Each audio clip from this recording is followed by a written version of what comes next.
शेतकरी बंधूंनो नमस्कार. मी Sandeep Jadhav Patil banana house tissue culture research and डेव्हलपमेंटमध्ये तुमचं स्वागत करतोय. महाराष्ट्र, कर्नाटक, आंध्र प्रदेश, गुजरात अशा विविध राज्यांमध्ये आपण टिश्यू कल्चर केळी रोपांचा पुरवठा करतो. त्यासोबत जे चांगले कष्ट करणारे, चांगलं उत्पादन घेणारे, चांगलं व्यवस्थापन करणारे शेतकरी आहेत, अशा काही शेतकऱ्यांच्या मुलाखती तुमच्यापर्यंत पोहोचवत असतो. ही बाग हे जे शेतकरी आहेत ते आहेत बनाना हाऊस टिश्यू कल्चरचे केळी लागवड साधारणतः 7 महिन्यापूर्वी केलेले शेतकरी. खानदेश हा महाराष्ट्रातील सगळ्यात केळी उत्पादनामधला खास प्रदेश आहे आणि त्या प्रदेशातल्या जिल्ह्यात जळगाव, तालुका जामनेर आणि गाव आहे हिवरखेडे बुद्रुक. इथले गावचे शेतकरी आहेत प्रशांत ईश्वर महाजन हे शेतकरी. एकूण साधारणतः 6000 रोपांची संख्या आहे, 6200 रोपांची संख्या आहे. आणि ह्या 7 महिन्यातले काय प्रयत्न केलेले आहेत प्रशांतनी या सगळ्या विषयीची चर्चा आजच्या व्हिडिओमध्ये करणार आहे. प्रशांत, तुमचं नाव आणि आपल्याकडे एकूण सगळं क्षेत्र किती आहे हे सांगा. माझं नाव प्रशांत ईश्वर महाजन. माझ्याकडे शेती 20 एकर आहे. बरं, 20 एकर शेतीमध्ये आज घडीला कुठली कुठली पिकं आहेत आणि तुम्ही किती भावन कसं कसं इथलं मॅनेजमेंट करता? म्हणजे आता 4 एकर कपाशी आहे आणि म्हणजे 3 एकर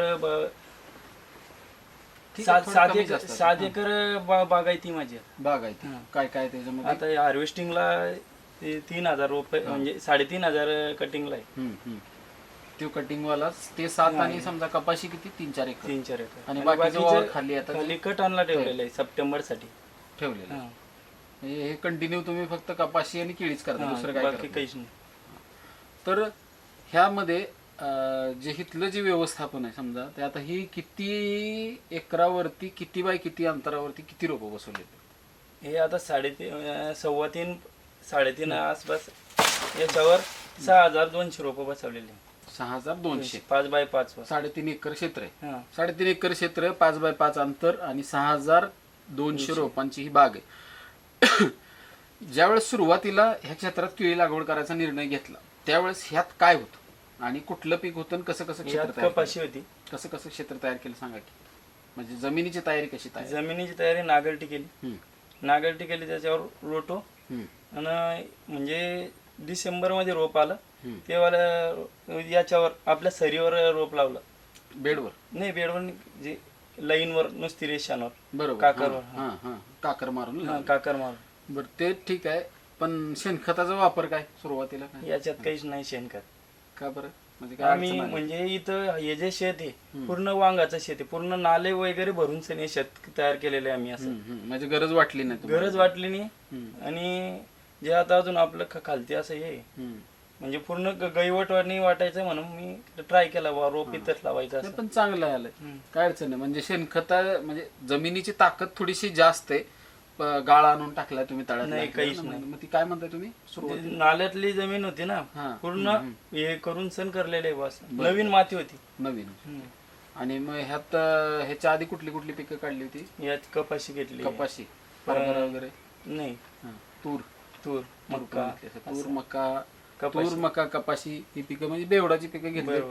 त्यात चांगला स्टोरेज तयार केलं आणि मग केळीची बाग लावली. रासायनिक खत जे आहे, वर खताचे हप्ते आहेत, ते किती दिवसाच्या अंतराने किती केले? म्हणजे किती आतापर्यंत केलेले डोस? थोडक्यात बेसल डोस किती? बेसल डोस त्याला फक्त 2 डोस झाले. 2 झाले. आणि सोडसाड किती दिवसात चालू असतं? 8व्या दिवशी. दर 8व्या दिवशी. आता काय घडावरचे सध्या 80-85% निस्वन झालेले. घडावरचे काय फवारणे काय घेताय? एक घेतलेला आहे. अजून किती होती? अजून 3 पूर्ण बागणी 3 होती. तर चांगल्या पद्धतीचं व्यवस्थापन आहे. आता हे सुद्धा आपण घड बघतोय की आता मग अशी इथं मोजून बघितलं होतं 27 तरी 28 केळं तिथं वरच्या फणीत तुम्हाला बघायला मिळतात. निस्वन कुठल्या महिन्यात सुरू झाली? म्हणजे रोप लावल्यापासून किती दिवसात निस्वन बघितलं? म्हणजे 6 महिने 20 दिवसांनी निस्वन. 6 महिने 20 दिवसात इथं घड पडायला सुरुवात झाली. आणि 1-2 हप्त्यात बरीच शेणी सोडून गेले. म्हणजे तो बघून सर मला थोडा प्रतिसाद चांगला वाटला. तर रिस्पॉन्स कसा आहे, शेवटी पाऊस काळ पण चालू झाला म्हणजे वरून पाऊस थोडा फरक पडला. खरी तर तशी लागवड आहे ना म्हणजे ऑक्टोबर नोव्हेंबर डिसेंबरच्या लागवडीच म्हणजे थोडं थंडीमध्ये सापडतं. बरोबर. त्यामध्ये आपलंच म्हणून नाही, कुठल्याही कसाही शेतकरी असेल तर थोडंसं त्यामध्ये पिरियड वाढतो. ह्याचं कारण काय आहे, थंडीमध्ये 1.5 महिना 2 महिने त्या केळीची वाढच होत बरोबर. आणि ते वाढ न झाल्यामुळे, त्याला पोषक वातावरण नसल्यामुळे त्या गोष्टी पुढे घडायला चालू होतात. त्यामुळं एवढं काही अडचणी येत नाहीत. पण तिथून पुढं आता पाऊस काळ चालू झाला, आता जसे निसवण होईल तसे मोठे मोठे घड आणि सगळ्या गोष्टी, वादाविदा एकदम सुपर आहे. आता काहीच नाही, अजून एक 1.5 महिन्यानंतर जो बाग दिसेल तर एकदम म्हणजे दिलखुश, मन एकदम प्रसन्न होईल यांचं. अशा पद्धतीनं बाग आहे. आत्तापर्यंत प्रशांत काही खतं, फवारण्या, औषधं, रोपं, इतर काय जे पण काही खर्च लागला बरोबर. तर किती रुपयापर्यंत खर्च आला असेल झाडावर सांगा किंवा एकरी सांगा. म्हणजे झाडावर खर्च केला आम्ही, तरी पण मला ज्या मते आता रोप धरून का पूर्ण हे सगळं सर्व 60-70 रुपये येईल आता. समजा 60-70 आणि अजून म्हणतो 10 रुपये धरून 10 चालू. रुपये. 80 रुपये 80 रुपये. धरू, अजून 10 होईल. 70 म्हणजे आता 60 पर्यंत आले. आता अजून 10 20 रुपये धरून हा, चालू. 20 रुपये 80 म्हणजे 80 पैसे जरी खर्च पकडला, 80 रुपये जरी प्रति झाडाला, तर आपले 6000 रुपये आहेत. म्हणजे 8 संग 48 म्हणजे 4.5 लाख रुपयापर्यंत खर्च होईल ह्या भागावर. बरोबर, 3.5 एकर क्षेत्राला. आणि रोपांची संख्या जास्त आहे, 6200 रोपांसाठी साधारणपणे एक 5 लाख रुपये सोडून चालू आपण, 5 लाख रुपयापर्यंतचा खर्च. आता किती वर्षापासून केळीची बाग करता तुम्ही? मी 5-6 वर्षापासून. बरोबर. तर 5-6 वर्षाचा अनुभव तर आता चांगला आलाय तुम्हाला. हा. कुठल्या वर्षी तुम्हाला चांगला दर मिळाला होता की ज्या वेळेस प्रशांत महाजनला एकदम भारी वाटली? याच्या 2 वर्ष पहिले काय रेट मिळाला मला 2700-2800 हो. आणि 25 चिरास पडली होती बेण्याच्या भागात. हा, किती त्यावेळेस किती टन माल निघाला होता तरी? टन म्हणजे सरासरी अंदाज 3000 खोड होते आता तेव्हा. आणि त्यातून तो असा उधळच दिलेला का? नाही, हा. कटाई केलेली होती त्याची. आणि 3000 पैकी 2200 कटला होता तो. तर त्याचे 11-11.5 लाख रुपये गेले होते. 11.5 लाख. हा, 11.5 लाख. आजपर्यंत टॉपचा टॉपचा झाले. आणि असं कधी झालं होतं की तर दुसरी पण बाजू की प्रशांत महाजनला वाईट वाटलेलं की एवढा कमी रेट आपण घेतला? कमी रेट मागच्या रेट नाही आला मला, की जे मर्जरी झाली होती तोच वाईट वाटला मागच्या वर्षी. म्हणजे 4000 पैकी फक्त 2500 कटला बा, म्हणजे 2800 कटला तो, ते वाईट वाटलं मला. बाकी काही म्हणजे कशामुळे ते आपली बेण्याचा दोष होता. बेने प्लॉट लहान मोठा. म्हणजे तो थोडं मागं पुढे झाल्यामुळे तुम्हाला पूर्ण मतलब रेट चांगले होते. रेट चांगले होते तेव्हा पण पैसे झाले, असं नाही समाधान नाही झालं. पण मग थोडं तेवढा नाराज झालो मी. आतापर्यंत मला त्यावेळेस किती झाले? 5-6 लाख रुपये नाही, 11 लाख रुपये तेव्हा पण. 9-9.5 बेण्याचे पण म्हणजे तेव्हा सावट होतं. मग असं मग त्यातलं काय राहिलं, पाठीमागचं काय हाताला लागलं नाही का माल? मग लागलं ना. म्हणजे असं मिळून समजा 11 लाख. तर चांगलं आहे.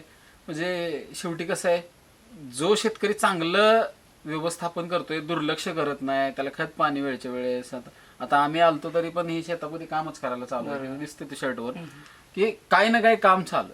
म्हणजे न काय करता हे उत्पादन केळीचं घेता येत नाही, दुर्लक्ष करून उत्पादन मिळत नाही. भले तुम्ही थोडासा का होईना पण प्रयत्न डेली येऊन बघणं करणं, सगळ्या गोष्टी ह्या आहेत आणि चांगलं उत्पादन होत आहे. एक शेवटचा प्रश्न आहे, आत्तापर्यंत ह्या 7-8 महिन्यात वातावरणाने काय असा प्रकोप केला होता की ज्यावेळेस भीती वाटली होती मनात की आता काय खरं नाही बागेचं? जेव्हा वारं वाटलं तेव्हा मग घड बाहेर म्हणजे पडले? बाकीचे शेजार पाजारांचे झाडं पडले, पण इथं मला तर नाही वाटलं की झाड पडले बा. 5-6 झाडं पडले. इथं शेजारी बेण्याचा बाग आहे, तिथं 25 जास्त हवा लागली ते पडले बा. 50-100. त्यावेळेस हवा आली त्यावेळेस आपण घडावर होती का बाग? नाही, घडावर नाही होते. घडावर नाही, प्लेन मध्ये पूर्ण पानं वगैरे जे येऊन गेलेले फाटलेले, तेव्हा त्याला थोडा स्ट्रेस बसला बगीच्याला. तर ते पण म्हणजे शेवटी कसं आहे, नुसतं उत्पादन हे काय व्हरायटीवर अवलंबून नाही. म्हणजे आमची व्हरायटी खूप चांगली आहे आणि आमचं लय भारी असं नाही. वातावरण, त्यासोबत शेतकऱ्याचे प्रयत्न, पाणी, व्यवस्थापन, कष्ट आणि सगळ्यात खर्च करायची ताकद. आता खर्च पण तुम्ही काय साधा खर्च करतच चालू आहे डिल्ला, म्हणजे असं आकडता हात नाही बागेसाठी. आणि ते त्याचाच परिणाम आहे की आज एकदम सुपर आहे. माझ्या मते जास्त मोठं काय कॅल्क्युलेशन सांगत नाही, पण माझ्या मते एक 22-24 रास पडेल तसंच. किंवा तुम्हाला काय वाटतं? शूटिंग काढतोय म्हणून नाही, वाटतंय मला तसंच. मी म्हणतो 20 न जरी पकडली तरी पण आपले वरचे किती आहेत रोप? ते 6200 सोडून देऊ आपण. 6000 तर कुठे गेलेले नाही. कॅल्क्युलेशन किती होईल, किती क्विंटल माल एवढ्यात निघावा अशा अपेक्षा तुमची? अपेक्षा क्विंटलची अपेक्षा नाही केली. असं बुवा, रास्ताच विषय फक्त की 20-22 पर्यंत तरी रास पडायला पाहिजे 20-22 पर्यंत. हा आणि पडली समजा तर आजच्या हिशोबानुसार जरी ही काय पडायला मला नाही वाटत काय अडचण, कारण प्रॉपर साईज हा, आली कारण तर की केळांची संख्या पण जास्त आहे. केळाची संख्या जास्त आहे आणि वादा आत्ताच अजून 7 महिने झाले, अजून 1-1.5 महिन्यात ह्या बागेचं पूर्ण चित्र बदलून जाईल. बरोबर. अजून म्हणजे तो तुम्ही असं बघेल तर अरे याच्यावर लागलेला नाही तो अजून. हा तोच ना, असं ज्यावेळेस साईज यायला चालू होईल ना तर एकदम मनात भरणार आहे बाग नंतर. पण आत्ता कसे कर्ण असते, छोटी छोटी केळं असतात, वळण बसायला चालू असते, त्यामुळे एवढं बघता क्षणी दृष्टीचा भेद होतो आणि तेवढं आपल्याला भारी वाटत नाही. पण ज्यावेळेस घड आणि साईज येईल तस हाच बाग एकदम बघण्यासारखा होईल. एक जनरली साधारणतः किती लाख रुपयापर्यंतचा बाग होईल असं वाटतंय खर्च वजा जाता? म्हणजे कमीत कमी मला 15-16 लाखापर्यंत. मी माझी काही जास्त अपेक्षा नाही, पण करू पण 15-16. नाही, काय अडचण नाही. उलट आहे, तुम्ही 15-16ची अपेक्षा केली तुमचे 30 लाख झाले तर प्रशांत महाजनला खूप आतून एकदम म्हणजे डान्स करायसारखं अवस्था होती शेतकऱ्याची. आणि नाचतो पण कधी कधी शेतकरी. ज्यावेळेस खरंच आहे, जोपर्यंत शेतकऱ्याचे पैसे त्याच्या खिशात येत नाहीत तोपर्यंत त्या म्हणजे आम्ही किती शूटिंग काढू द्या किंवा असं किती फेटे घालू द्या किंवा त्याचा मान सन्मान करू तर काही काम असेल, पैसे होणं हे सगळ्यात महत्वाचा विषय. जे चेहऱ्यावरच लगेच लक्षात येतं ना.